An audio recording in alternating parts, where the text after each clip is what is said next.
you for tuning into the Electric Church podcast. My name is Craig. I am the founder and the host of the Electric Church. On this episode, I brought in Izzy, who is a local musician. She plays with the Crow Wings. She's a multi-instrumentalist. And she is the only transgender person that I know personally. So, and she was also a veteran.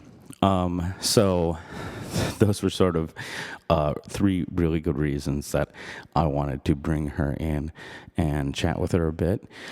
So we had a great conversation, and I am excited to have her back on again. And this episode is brought to you, of course, by Chameleon Cafe, where we do our recording and everything. So swing on by Chameleon Cafe. They are located right off Highway 371 next to Brainerd. Why can't I talk? Right next to Brainerd International Raceway, BIR as is locally known. You can stop in there. They have the best breakfast, tacos, and sandwiches in the Brainerd Lakes area from scratch. All sorts of good stuff. Biscuits and gravy made with local Patchworks Farms ham. Smoked brisket. We do smoked brisket hash. We do a Texas brisket sandwich. We do cowboy tacos. We sell a lot of brisket. It's really popular. Also just simple things like pulled pork sandwiches, classic street tacos, all sorts of good stuff. You can find them on Facebook, Instagram, and of course Twitter. So we want to thank them for their support. Please check out Chameleon Cafe online and in person. And on with the episode.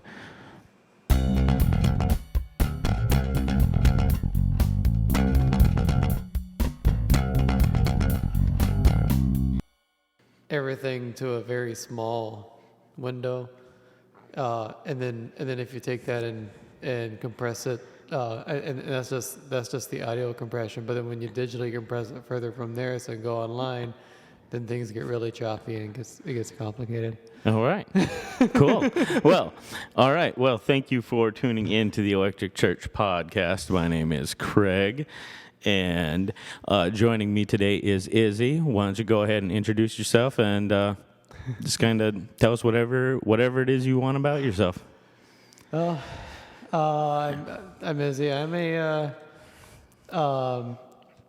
non-binary trans woman. So it may sound kind of weird to some people, but what that means is I lean to the feminine. I prefer, if somebody goes to the binary, to call me female and such, because that's what I am. But on the non-binary side, I'm somewhere in the middle too. I'm not fully binary in the fact that that if I get mistaken for anything other than a woman, I'd rather I find it quite satisfying when I hear somebody behind me say, "Was that a guy or a girl?" Totally androgynous. If I can pull off totally androgynous all the time, and just be ultra feminine most of the time, that's goals. But doesn't always happen because I started transitioning late. I didn't start taking hormones till 22 months ago, and I'm 41. So the older you are, the harder it is for hormones to take shape. So yeah. All right. So just kind of go in reverse there. Tell us, like you say, as much as you want. Take us on your journey. Yeah. Well, I'm a musician and a welder, and I'm an IPC certified solder tech. I geek out on anything that I love to do, which has always been music. My music has been the center of my life forever. So even when I've had other hobbies, I've been into off-roading, I've been into trains, I've been into a multitude of other things, but music is always there. Yeah. Yeah, I first met you I think I was probably 23. I played bass in the pit band for the Rocky Horror Picture Show at Central Lakes College, and you were playing saxophone. So we jammed a bit with the drummer. I can't remember who the heck's name it was. His was. Jeez, I can't remember. But I had typical personal issues and couldn't hold anything together. But God, that was fun when we were doing it. But so why don't you? Take us kind of in reverse. Start at one point forward. What was the first? Well, you're playing in the Crow Wings now. Mm-hmm. What instrument did you start with at what age? I actually started on violin in 1985. Yeah, 85. I was in second grade. I was 8 years old. Okay. Wow. And then I picked up saxophone in 88. Picked up the alto sax in 88. I did the recorder like everybody in kindergarten and whatever too. But I mean, pretty much as banging on pots and pans as soon as they were reachable, and my mom always kept them on the bottom. Yeah. Where she knew that we could get to them, so they were pretty indestructible, and halfway encouraged it. So sure. Yeah. All right. So yeah, you started playing music early, and you ended up in the military. Yeah, my dad was career Navy. My mom was 6 years Navy. We have military, both sides of the family, Army, Navy, Air Force. One almost Coast Guard, but life dealt him a bad card. And then I was the only Marine. But yeah, I grew up in a military family, so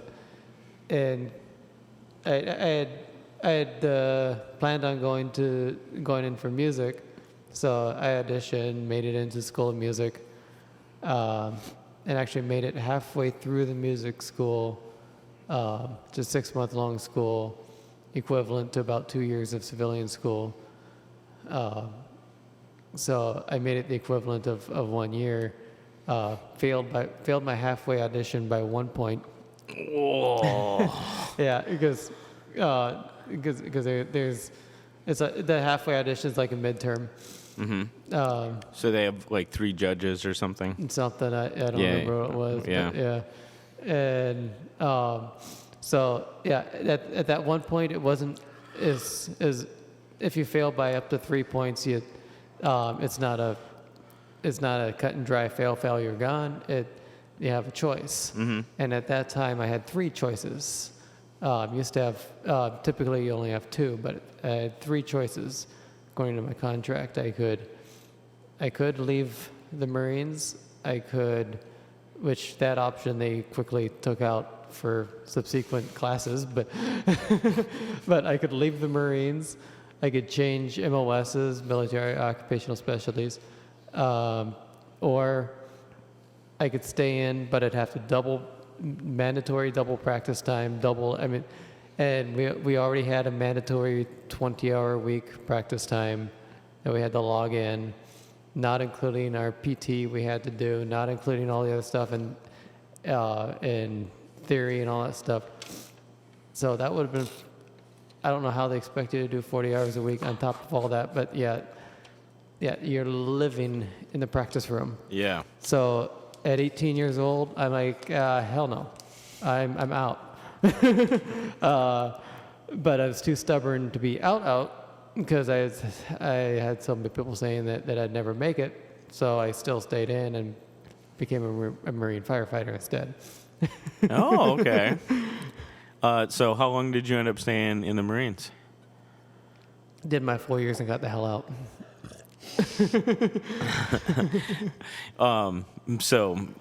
Marine firefighter, where were you stationed? Quantico. Quantico, and Yeah. so I know Quantico is It's in Virginia. Okay, it's in Virginia. I Yeah. would say like I know it as like a FBI training base. The FBI training base is on the Quantico Marine Corps base. Okay, okay.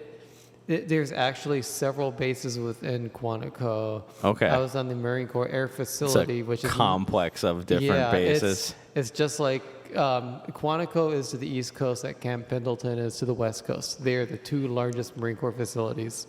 Okay. I know nothing about Camp Pendleton. Yeah, and they're both huge, and they both have multiple Sure. facilities and everything. And Marine Corps Air Facility is just a little tiny micro base on the edge of the main base. And the FBI Academy, I actually lived only like 5 miles from the FBI Academy. And then 5 miles. That tells you the scope of the size of this place. Jeez. Yeah, and the Is you were living on base? I take it. When yeah, You say, yeah. but little barracks rooms. Yep. Which we actually had to live.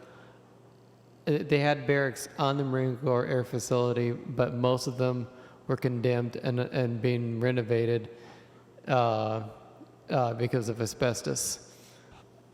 And so we were living in another old set. Everything there is old. Yeah. Another old set that had its own set of problems that should have been condemned, but was less condemnable than the other ones.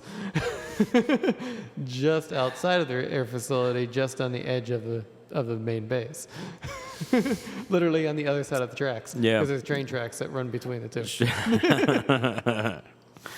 All right. So you spent 4 years in Quantico. Well, 4 years in the Marines altogether. Mm-hmm. Most of that time at Quantico. About half the time in Quantico. About half the time in Quantico. And then you came back to Minnesota when you were done in the Marines? Yep. Oh. Yeah, my mom's family's from up here, so the land that I bought was family land, and so I got 4.5 acres for $5,000. Yeah. So people ask me why I live up in the ice box. It's like, this is the cheapest way to live. For sure, yeah. I don't like the ice box, but it made financial sense. Yeah, yeah. Well, let's go forward from there. So you came home, you got 4 acres. Mm-hmm. Yeah.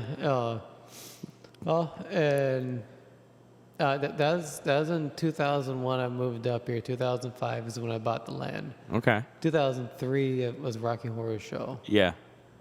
Yep. And here's how horrible I am with names and faces. I did not realize that you were the bass player. Oh, really? Yeah. Oh, it was probably the second time that, or second or third time that, I met you since the transition that I realized who you were. So, yeah. No worries, it happens. That's funny. Yeah. You know who Kyle Amundsen is? Yeah. Yeah. So I started working at Bar Harbor in 2012 when they relaunched, and I started hanging out at Zorba's, because that's the local after work bar. And so it was probably 3 or 4 years after hanging out at Zorba's and becoming friends with Kyle that I noticed the tattoo on his upper arm, the barbed wire that doesn't go all the way around. And I'm like, dude, I remember meeting you when I was 18, 19 years old at CLC. I had 1 or 2 tattoos, and one of mine was a bat on the inside of my arm, and you were all like, oh, I couldn't go through. It was too painful to go all the way around. And I was like, this fucking pussy. can't get a tattoo on the inside of his arm. He's easily twice my size. And he doesn't remember he doesn't remember that story at all. But it was oh my God, yeah, I remember meeting this guy almost 20 years ago or whatever it was, over a decade ago. And I have tattoos and piercings that make a lot of people wince. I've got some very interesting ones that were I've had people be like, "Oh, like what? Like what's your favorite tattoo?" Or and it's like I don't know, like It's like, do you really want to see it? like I'm like, well, I don't know, like I kind of like my dodo bird surfing, but like I think my fish driving a tomato car is probably my all-time favorite. And they're like, "What the hell is that?" And I'm like, "What's a fish driving a tomato car?" Like, yeah, like I think it's hilarious how everybody thinks that like there's some amazing story behind each tattoo. And it's like sometimes it's just like, no, I like the way that looked. Or I had this really silly idea and somebody was able to draw it and then they drew it on my skin. So yeah, that's a fish driving a tomato car, like I was just like, this sounds like the most ridiculous thing. Yeah. I read a whole article where this guy's tattooed head to toe. Well, neck to ankle. And all of his tattoos he got just because he liked the art, and none of them had any personal meaning. He just liked the pictures. Yeah. Oh, that beer's making me belch. I should know better than to drink carbonated liquids during a podcast, huh? And I've done the same thing. Beer seems like very natural for a lot of people to want to like drink during the podcast. Like there's even people who have been like, "Can we schedule it later in the day so we can have some beer?" Yeah, we can do that. But yeah, I mean, I think it's a natural conversationalist or something. Like yeah, you crack open a couple of beers and a conversation just ensues. Yeah, but I don't drink alcohol at all. Never have. So. You've never had any alcohol at all? Nope, never in my life. Oh my God. And I've been in the military. I've been around emergency services. I've been in the military. I've been around the military. I've been in and around college dorms. I can't even imagine, like, first of all, the amount of money that you've saved by never drinking any alcohol. I spend it on other crap. Well, yeah, right? Yeah, that's true for sure. I'm sure, yeah.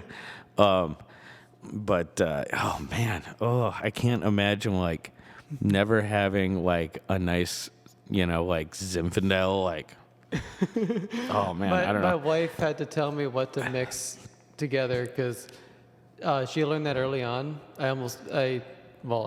She pretty much did spit out the first drink that I attempted to mix for her because I had no clue what I was doing. Are you making like? It's pretty awful. Have you ever seen the movie The Room?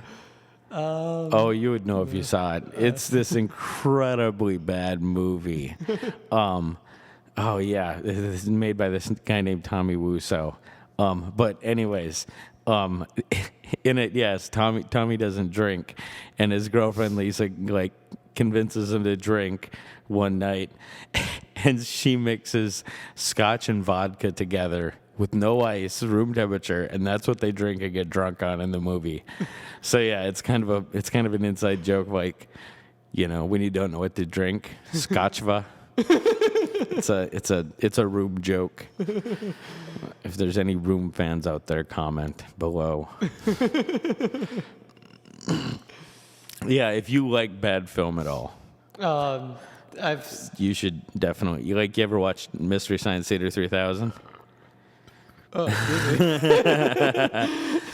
The cream soda's getting to me. I never really got into that. I'd like click on it for a little bit, and then I'd watch it for a few minutes, and it's like, okay, that's pretty funny, and then I'd move on to something else. But I never got into it.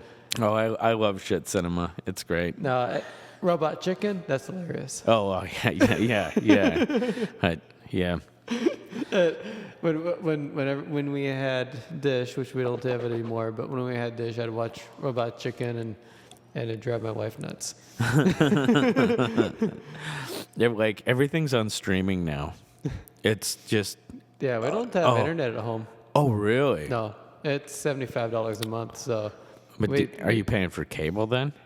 No, we used to have Dish. That was $65 a month, and we gave that up. So, our cell phone bill used to be $110. We got that knocked down to $80 for me being a vet. Damn. So, we were cutting out expenses, and so we're back to over the air again. Damn. But do you got like data on your phones then? Yeah. So all the time you see me online is always on my phone. Yeah.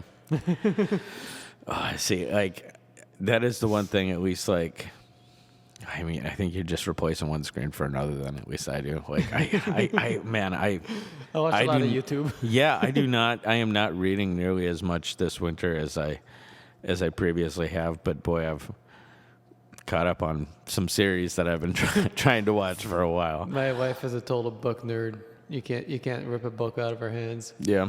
No matter how many movies we watch, I mean, she's like half paying attention while she's reading. Yeah. Yeah, my mom does that too. Like, and if there's something, sometimes we'll be watching one that she really wanted to watch, and when we sit down and she also has this little game on her phone that's just a habit. It's just like pushing. Yep, stuff. just a tap game. Yeah, I don't get those. Yeah, so she does that too, and whenever she's doing one of those two things, when we're sitting down and watching a movie that she wanted to watch, I'm like, yeah. If you don't put that down, that's on you. But I'm not going to tell you what happened. Right? Don't ask. Yeah, for sure. Yeah. Yeah. I don't have to deal with that. Like my girlfriend plays like the little tap games, but I don't know. Like, she never asked me what was happening or anything. but yeah. Sarah doesn't normally, but sometimes she has in the past. So now I always preface a movie Right, that way. like, hey, yeah. Yeah. So she doesn't do it anymore. Half the time she'll put whatever she's doing down anyway, because she likes to do it with me on my phone, because I pretty much live in my phone. Yeah, if I'm trying to watch, if I'm actually watching something that I want to watch, or like if I'm watching something and I end up looking at my phone, that tells me that I'm bored of whatever we're watching. Mm-hmm. Yeah. But yeah, I don't know. I like a lot of sci-fi stuff. Kyle told me about The Expanse and Altered Carbon. I've been meaning to watch those, but I watched The Expanse for the short time that we had it on Dish, and it is freaking awesome. That's what Kyle said. He said this was like one of the best things. Yeah, because it's like humans do what humans do. Okay, we're out of the Earth, now we're in space, and we're still fighting. Oh yeah, for sure. Oh yeah. Well, yeah. I mean, there was wars for salt. Yeah, there's wars for water. Like, there's always wars for resources. That's yeah. that's a human constant. So you have the asteroid belt humans fighting the Earth humans, fighting the Mars humans. There's like 4 different. I think there's moon humans too, but there's like 4 different locations these humans are from. Okay. And yeah, they're all fighting for control, and there's this big ring of defense that none of them can cross. So it's like the humans fight among themselves in here, and they have this big protective ring. I only saw a few episodes, so I'm assuming it's to keep aggressive aliens out. But yeah, they could easily be just held captive by somebody else. Yeah. Yeah. Who knows? But yeah. It's a really interesting show and graphic. And graphic. Yeah. Like this one guy, he was in this little spaceship trying to fly out through this thing, this barrier, and it doesn't destroy. The funny thing is, it doesn't destroy the ship. It doesn't destroy mechanicals, but it blows up organics. Okay. So the ship makes it through, and then they just show him exploding inside of it. Yeah. So it's like microwave style technology. Yeah. So that must be what it'd be, like a big microwave shield, because he's the ship flies through and he explodes inside of it. Yeah. Like instantly. Yeah. Yeah. Well, there's so much like, there's just like, what I was just listening to this podcast the other day where I heard this term I'd never heard before. It was general cosmic radiation. Like there's just radiate, and I mean I knew this, but just like the fact that there's this like scientific term of general, like, and so it's just all sorts of stuff, gamma rays and X-rays and everything, just all, and you never like, because there's like the solar what the hell do you even call them? Flares and stuff, like, so it's ejecting these things at different rates. So like you can be fine. You're probably fine most of the time if you're like, because they were talking about like the long distance of the travel to Mars.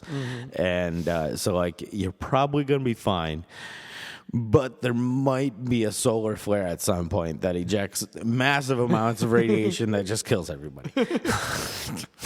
And that's a very low probability, but it's it's just so you could invest billions of dollars to reach mankind's last hope, get to Mars, and solar flare radiation, humanity's doomed. I thought that was just a nice. I thought that would have been like almost a good movie or novel. Yeah, like, and humans are famous for getting the cart before the horse. Right? We do it all the time. Yeah. We do it where at work. We get one thing before we need another thing because this one thing was easier to do first before we get this other thing. But really, we needed this other thing to get this first thing to really work properly. But no, we just kind of band-aided and. Yeah. Oh, yeah. Imagine doing it on something on that large of a scale. It ain't no Band-Aid. Oh, yeah. Well, I mean, yeah. I know it's been said before by many people, but it's amazing. Like you get to adulthood and you don't even realize that like you're an adult. You're one of the people in charge. Like what happened? Like what? Wait, what? Where? Yeah. Where are the people? Who? I'm a sir. One of my favorite terms coined by this young generation was adulting. Right. It's like, yeah, I'm still trying to learn how to adult. And I'm 41. Right. It's like when I think back that my dad retired from the Navy when he was 40, and I was 17 in high school. It's like I could have a 18, 19-year-old kid myself, and it's like I still feel like a kid sometimes. It's like how? Yeah. Yeah, absolutely. Yeah, like, oh man, opening my own business was absolutely insane. It's still like it's like I'm trying to like this isn't a rowboat, but but I'm like one person trying to paddle it like frantically myself, and it's like I need like a crew of 3 here to help me get the sail up, and yeah. So that's kind of been my life for the last 3 years. Like trying to man a 3-man sailboat by yourself, like that has been my best metaphor for sure. Yeah, but. All right. Anyways, man, you want to get back on track onto like where you were in life, or all these rabbit trails? Right. So you moved up here. You bought some land. What were you doing for work? Well, I've been at Nortec the longest, but I started at Pequot Tool Manufacturing. I worked there for 5 years, and then from there I got let go from there because I wasn't fitting their big picture. Well, out of those 5 years there, I had a different boss every year. I started in maintenance there with a 21 year. I was 22. I think I was 22, but they had no maintenance program. Mm-hmm. So I was starting from scratch, and everyone thought they were my bosses. So I really had no idea who I was reporting to. So it got frustrating. Yeah, and I show my frustration occasionally now, but I really showed it a lot then. Right. Yeah, that's a tendency of younger people. Yeah, I think. and they don't.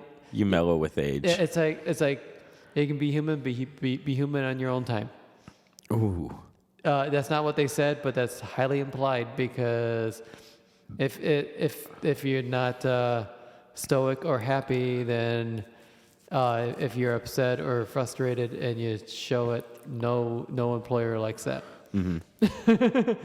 they don't like to see you human. Well, I mean, yeah. I mean, having made the long journey from dishwasher to, restaurant owner, like, I kind of see all the sides of this coin. You know what I mean? Where, like, even if your frustrations are valid, like, it's not constructive to necessarily, like, bring that attitude into the workplace so much as the office or complaint department. You know what I mean? Like, there's a time and a place. You know what I mean? Like, as a to relate to my business, like, if you're on the line and you're upset, like cooking, like, and you're mad, even if you're mad about something valid, like somebody else screwed something up and you kind of have to pick up the pieces. It's still like, just do the work that needs to be done. If you're so frustrated you can't do it, like, go take 5, like. Yeah, I was the person who was too frustrated for a longer time than I've been the person who's been mature enough to say, take 5. Yeah, I would also have people that were stupid and follow me. And if someone follows me, I can't separate myself. Uh-huh. It's like following me and telling me to calm down only makes it worse. Right. Yeah. I'm leaving right now to calm down. Yeah. Yeah. I know that journey too. So yeah, I dealt with that a lot in my 20s, a lot of even more in my teens, and as a kid. It's getting better as I get older, but now that I'm an HRT, now I'm going through hormonal changes, and last year was really bad because my doctor got my hormones wrong. So I got written up twice last year from snapping that, where I had been keeping that under wraps and controlling it right for years, and now my hormones are changing and messing it all up again. And yeah. So it's amazing what hormones does. It changes everything. Well, yeah, I mean, your whole body runs on hormones. Yeah. I mean, I sort of had experimented with my own, like, where it's like, oh, like, literally what I'm eating is, like, causing me to have low testosterone and, like, be lethargic and so yeah, it's like, oh, like, so I found, oh, like, actually, like, it was an interesting journey for me when I was like 30 years old. I stepped on the scale and was 276 and was like, holy crap. And yeah, I'm only 40 pounds down from that, but I've lost a lot of fat and gained quite a bit of muscle. Yeah, muscle weighs more than fat. Muscle weighs a lot more. But yeah, that journey of discovering, like, and which is still an ongoing journey because science is still constantly coming out of, like, but there's good science of, like, this is bad for you, like, as a man, if you want high testosterone, and then you should avoid things like soy, and eat things like celery, and, and even things like yogurt are good for vaginal health, like, if you're a woman, like, you should eat some yogurt once in a while. It's good for you. Of course, gut biome now. There's lots of, information coming out about that. But it was amazing to me how just cleaning up my diet and finding, like, the things that affect my serotonin levels and my testosterone levels and things like that, like, literally it's like, it's a lot of what you put in your body, and, like, what you put in your body, like, affects what your brain does, and your brain affects all those other things, like, from your actual, like, health to your emotions to, everything. Mm-hmm. Yeah. Yeah. If you're a dude, definitely start eating some celery. Just you can do some research if you want, but just eat some celery. Yeah, it's interesting though because the foods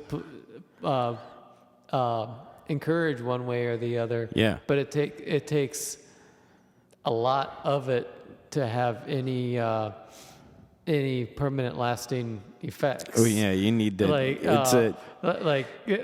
Diet is what goes in and out of your body. Yeah. You need to continue to put those good things in your body. Yeah, Because as a trans woman, I mean, I gave up beef quite a while ago, and like 99% of the time I gave up beef. I still like my beef jerky. I'm every now and then I'll have something with beef, but I don't have a steak. I don't have hamburgers. Hamburgers taste gross to me now, no matter how good they are. I love elk burgers though. Oh yeah. And elk steaks. I mean, so I still like my red meat, just not beef. Where do you get elk from? My father-in-law goes and hunts elk sometimes in Colorado. Nice. Yeah. Nice. Elk makes the best steaks. Yeah, Joe Rogan raves about elk. He hunts about 4 of them a year and just fills up his freezer. Yeah, you cook the things rare. I mean, hot on both sides and done. Yeah. He does this what he calls a reverse sear and just slices jalapenos on it. He's posting it on Instagram all the time. I see it when I'm scrolling through. God, wish I could be eating elk. But yeah, I've never had Kobe beef, but from the way Kobe beef is described, that'd be the next closest thing. Okay, really? Because Kobe is really fatty, and isn't elk really lean? It is really lean, but it cooks like it isn't. Sure, it has a very soft texture. Yeah, very soft texture. It cooks just like beef. You don't have to add any extra fat to it like you do with deer. Sure. So it's an interesting chemical makeup. It's from the way Kobe beef is described, that's probably the next closest thing that would be to it. Interesting, because I've had Kobe, but I've only had elk in a burger or in sausage. I've never had an elk steak. Yeah, elk steaks just melt in your mouth. Oh God, that sounds amazing. I mean, you could have a elk steak I don't know, a big one. Yeah, a 12 ouncer. And you never tire of the flavor. Your jaw never gets tired because just a couple bites and it's down. It's just smooth. Oh man, that sounds so good. Oh, so what do you say? Oh God, I can't. No, see, this is where it's how do you not have a glass of a nice dark Zinfandel? Because you don't drink. But oh man, just for me to geek out on wine a little bit, a Zinfandel has this sort of deep, bold, alcohol-y flavor with these tannins and this rich earthiness, right? And a really good Zinfandel, you'll be able to taste things like nutmeg and black pepper on the finish, on the back of your palate. And it just serves so well with rare red meat. You're talking about elk steak, and all I can think of is I could have a dash 2010 Zinfandel with that. Oh jeez, yeah. Anyways, geeking out on food. Yep. I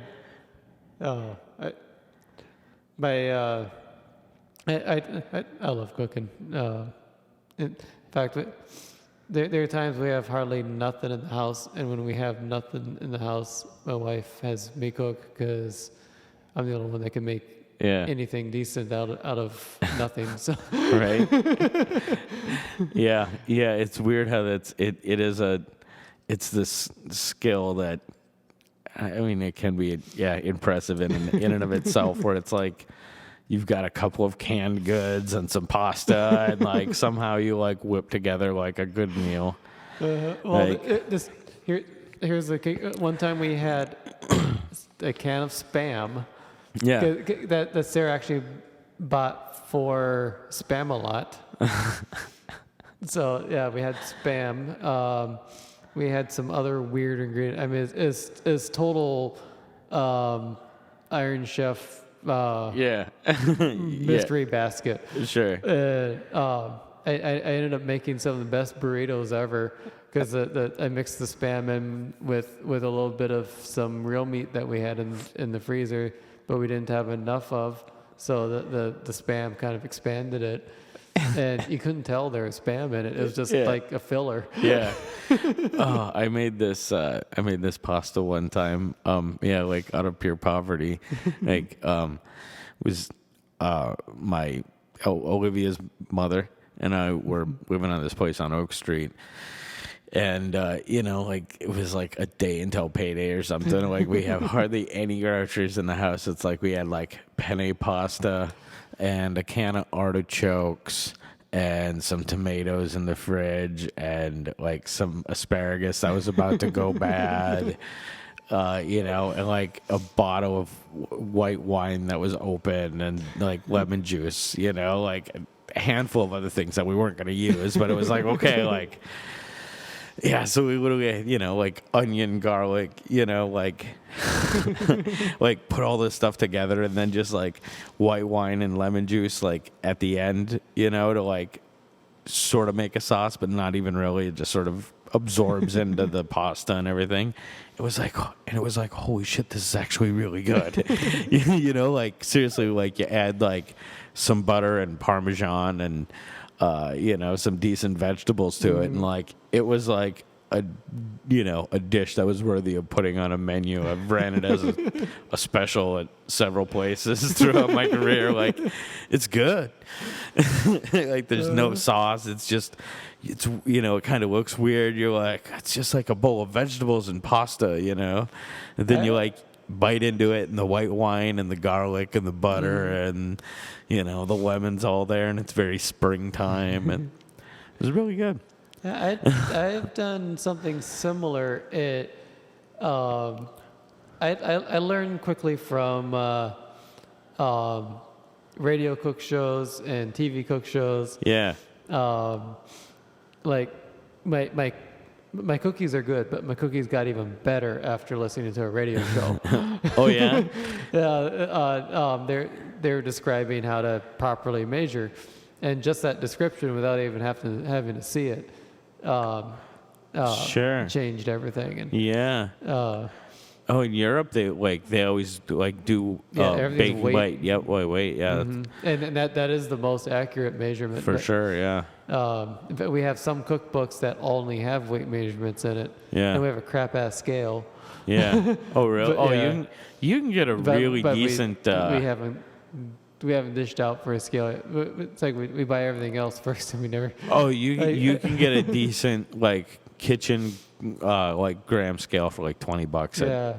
Yeah. I know. Fleet Farm or Menards, I'm sure, would have one. Target. Target will probably be $35. But it's just one of those stupid things that we just haven't got. Right. It's like, well, buy the $3,000 sewing machine, buy the $500 pedal. Right. But the $20 this. Yeah. Yeah.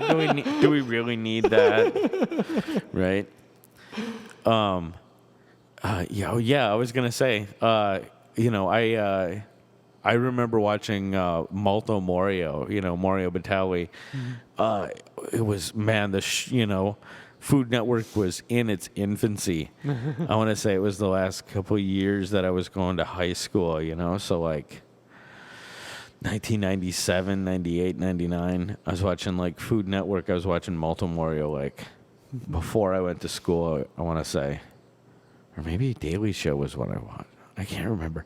But I remember watching Molto Morio and him making like the thing that impressed me was he would actually like finish most of his dishes right there during the filming instead of like, magic of television. Yeah. Like, here it is. Yeah, it was, and it was, because it was Italian, so it was mostly like, here's these fresh vegetables, here's this pasta. That's what I love about Asian too. It's so quick. It's like It really is that quick. 15 minutes, bam, done. Yeah. Oh yeah. Like yeah, a lot of Anything Asian. longer than that's gonna be overcooked. Yeah. Well, yeah. You got 20 minutes for long rice, but yeah, like you should be able to like if you got a family of 4 or less.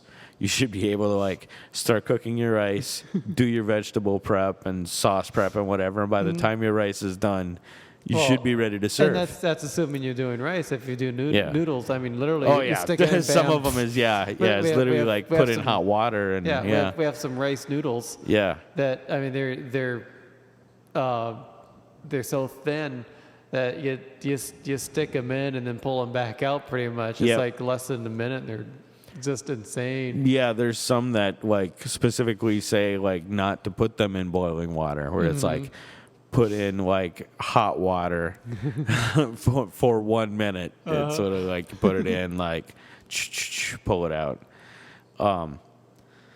But the guy at the gas station's trying to bring over some dishes. Yeah, dude, we're closed. You can leave them there. I'll pick them up tomorrow, dude. Oh, so what were we saying? Oh, so baking. Oh, there's a great podcast that I listened to about cookies. It wasn't Milk Street. It was one of the other. I think it was Gastropod. I'll see if I can find it for you. But yeah, it's like 1 hour, podcast that's all about cookies. So if you like cookies, that. All right, so yeah, we'll talk about your baking. Well, I don't do cakes. Thank God. Yeah, I've tried. They taste delicious. They look like a giant sat on them, or somebody kicked them across the football field. I mean, they look awful. But they are really tasty. I'm impatient, so I often don't let them cool long enough, and that's half the problem. That's definitely a problem. That's always a problem. Yep. No, if you're impatient and you're a baker, a timer is your best friend because the timer tells you when you can play with it again. Now, I've made cheesecake once. I made a chocolate cheesecake once, and that was awesome. That turned out textbook perfect. Yeah? And it was so weird because when you pull it out, they don't look done. No, yeah. Well, yeah, they should have a little jiggle to them. Yeah. Yep. And by the time, I mean, I was so scared of that thing. It's like I'm scared of cakes, but it's like what? Cheesecake is some next level shit. Yeah, but it just turned out spectacular. I want to make it again, but it's expensive to make. Yeah. But the reason why I made it is my wife. I make stuff for her to bring to work every now and then, and one of her coworkers asked for something. Asked if I could bake something. I told her, yeah, if he pays for the ingredients, I'll make it. So she got $15 from him, and so he got half a cheesecake. Yeah. Yeah, I hear you. Yeah, for sure. Cheesecake is a particularly expensive one. Absolutely. Yeah. Son of a gun. Yeah, especially if you're going to make it into chocolate. Like, Yeah. Man. Just straight up cheesecake is difficult enough. Like, you should really, like, kind of start at that launching point, like. And like, Well, you know what you can do is you can do. So do you have get yourself a smaller drop bottom pan, cut your recipe in half, and you can make 6-inch. Yeah, I just have the one big spring form. Oh yeah. So yeah. Oh, that's got to be 14 or 16 inches, huh? Yeah, it's about like 12 or 14. Oh, that's a 14-incher. And that's what I made it in, and it turned out perfect. I was so surprised. Now I want to make it again, see if I could do it twice. Oh yeah, yeah. You can get yourself a much smaller springform pan, and like the only thing that's going to change is the baking time. The temperature won't change. Still, like put it in the water bath and everything. But yeah, get yourself a little 6 or 8 inch pan. especially like just the two of you too. You know what I mean? And then you don't have to spend $30 on ingredients to make a fucking cheesecake. Yeah, that's about what it costs. I think it's $25 we spent on that. Yeah. You get a little guy, you're looking at like, probably 3 or 4 eggs, 8 ounce, 1 package of cream cheese, a couple tablespoons of butter and some graham crackers. Like, you're looking at less than $10 for the thing. No, my wife, she does the best and sour cream, French silk pies. Oh no, thank you. Yeah, and she does not for me. My favorite pie is chocolate French silk. No, and no. I'm not a pie guy. I don't get the pie thing. Like, it's apparently an American thing that I just somehow missed the boat on. I love pumpkin pie. Like, I'm not a pumpkin pie fan. Oh, see, my mom makes the best pumpkin pie in the world. And between like October and Christmas, you can't keep me away from that pumpkin pie. I'll sit down and I'll eat a whole French silk pie by myself in less than 2 days. Yeah, I ain't even gonna try one bite of it. Nope, French silk is not my speed. and she only makes them in the winter. Oh yeah.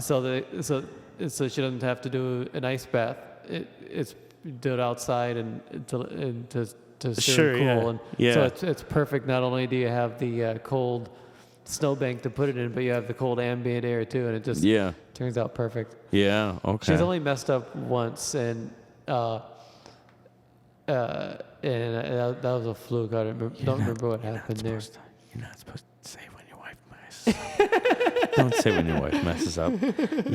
Rephrase that. We're gonna edit that out. His wife has never. Her wife has never messed up. I apologize. So, well, tell me about your wife. Where'd you guys meet? We met in community band. Okay. She was she was 19 the first time I met her. We're 7 years apart. She's 7 years younger than I am. So she was 19 the first time we met. I thought she was jailbait because she looked so young. So the first year, I didn't even hardly lock eyes with her because she just looked like jailbait. She looked like she was 16. And then probably about the second or third year, it must have been towards the end of the second year of being acquainted with her in band. I started looking at her a little more, and then definitely got my attention when she was trying to attract. This is before I came out, but she was trying to attract another guy. So she came in wearing a really low-cut top and a mini skirt. I mean, literally just flaunting everything, and of course that caught every guy's attention in the room. Yeah, including the guy she was trying to grab attention of. She went out on one date with him, and they're still good friends now. But yeah, definitely not. Took one date to figure out it wasn't going to work. Yeah. Yeah. Been there, done that. Yeah. Yeah, and then it wasn't long, but I've been halfway done with the drink where I'm like, whew, we don't need to buy round 2. And it wasn't long, but before we started going out, and so it was our afterglows after band used to be at Applebee's. Now they're at Last Turn, but they used to be at Applebee's, and so I was buying her appetizers, and we were flirting back and forth there. But even before that, she was playing E-flat soprano clarinet at the time, and pretty much sticking anything. This is gonna sound dirty as hell, but stick anything in my mouth and I could blow it.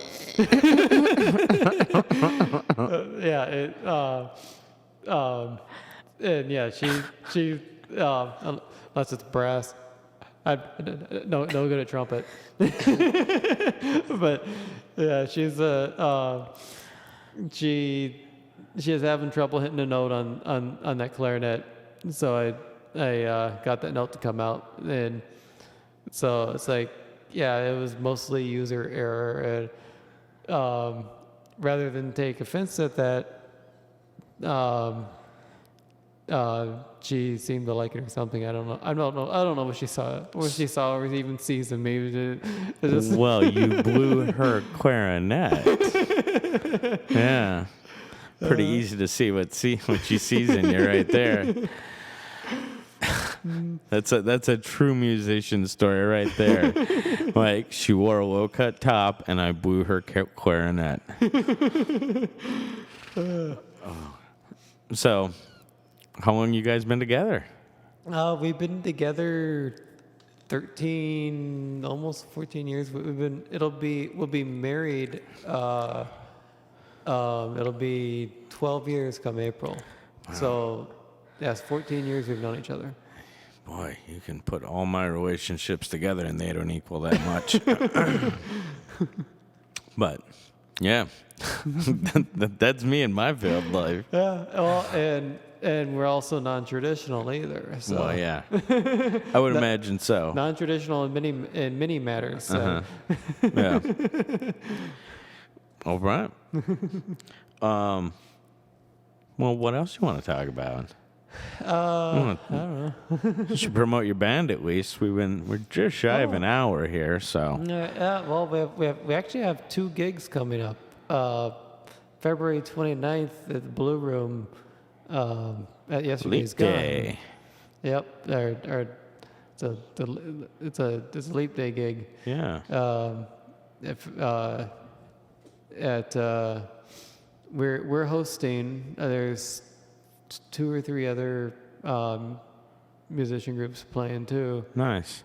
We're going on at 10 and playing out the night, and then the other groups are playing before us.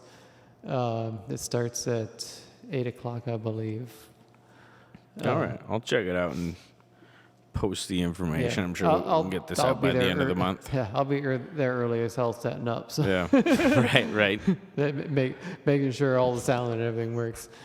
Yeah, I showed up 19 minutes early for the podcast, and Izzy was already here. And I showed up super early knowing that she was going to be here super early, and she still beat me here. Yeah. You weren't here when you messaged me, were you? I was. Oh, my God, that was at like quarter after. Like 20 after or something? My wife's car, the suspension died on it. So it did a cartoon. Literally, the tires went. So the suspension crapped out. So I'm taxiing her around. And sure. She works until close. So I have to get up 4:45 tomorrow to get my ass to work tomorrow. I wake up at 4:20 when I work. That's when my first alarm goes off. 4:20 in the morning. So, yep. Yeah, and she gets off 4:20 has a much different meaning for me than it does for most people. Yeah.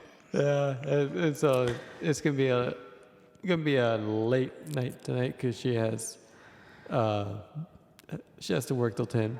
Yeah. And so yeah, I've been up since 6 o'clock this morning, and won't be getting in bed till about 11, and I have to get up 4:45 to get to work, and so yeah, so I did everything I could to kill time today. Yeah.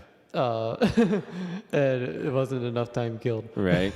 and I still have to do my taxes, but even after this, I'll still have 4 or 5 hours to do that, and I have to go to a friend's house to do that. That's for somebody because he has internet. Yeah, internet. And I don't have internet. Yeah, right. So every year I have to bum internet off of somebody to do my taxes. Right. I could go to the library. It won't let me. Oh, I suppose, it has to be on a private network. Yeah, I suppose. Yeah, it's got to be on a secure network. Because I've tried public, network. and the taxes won't do it. Yeah, it's got to be on a secure network, Yeah. I suppose. Son of a biscuit. So I have to bum it off a friend. Right. Okay, so February 29th, the Crow Wings at Yesterday's Gone. Yep, and then March, I think it's 7th. It's the following weekend. At the Parlor in downtown Brainerd. At the Parlor in downtown. And that's a $3 cover for that one. $3 cover at the Parlor, March 7th, perhaps. Yeah. Following week, anyway. Are they both Saturday shows? They're both Saturdays. All right. Perfect. Yeah. All right. Anything else you want to chat about or promote while you're here? I'm going to get that information on the description, by the way. I'll make sure we get this out before the 29th. Yeah, and they're all being promoted on Facebook. Sure. We don't have a website. I'm the most technologically advanced, followed by Cliff. I think both of us are about the same level. In fact, he's much better at it than I am with the computer side. But the rest of the band is just not there with technology at all. With all the tools available to you on social media websites, there is no reason to really buy a website unless you're the only reason to especially when you're just getting going, the only reason to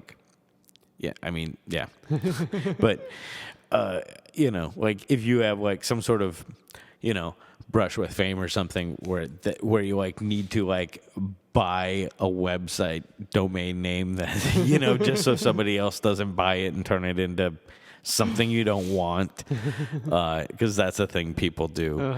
Well, some people will buy domain names just so nobody else can use them. Yep, and then sell them to them, and I think it should be ridiculous to website scalping. Website scalping. I seriously I'm not in favor of a lot of regulation, especially on the internet. But that is something that's just gross and creepy, vulturistic sort of stuff. Especially when you take the domain name of say if you buy somebody just becomes famous. Some actor is in some movie that is a surprise hit. They didn't know it was going to take off, and now somebody buys a website that's their name .com and then just puts Nazi propaganda or something on it. You know what I mean? That kind of shit is just gross. And as much as I'm a favor of free speech, that's because then it's basically a form of blackmail. Is what it really is. That's what it amounts to, is blackmail. Well, and patenting ideas as soon as they made that legal was wrong too, because there are rather than patenting actual things, patenting ideas is a thing. Yeah. And I don't know if that patent has run out or not, but I was heavy into the off-road community for over a decade. And when I was into Suzuki Samurais, there was this twin stick shifter, because a Samurai is easy to twin stick.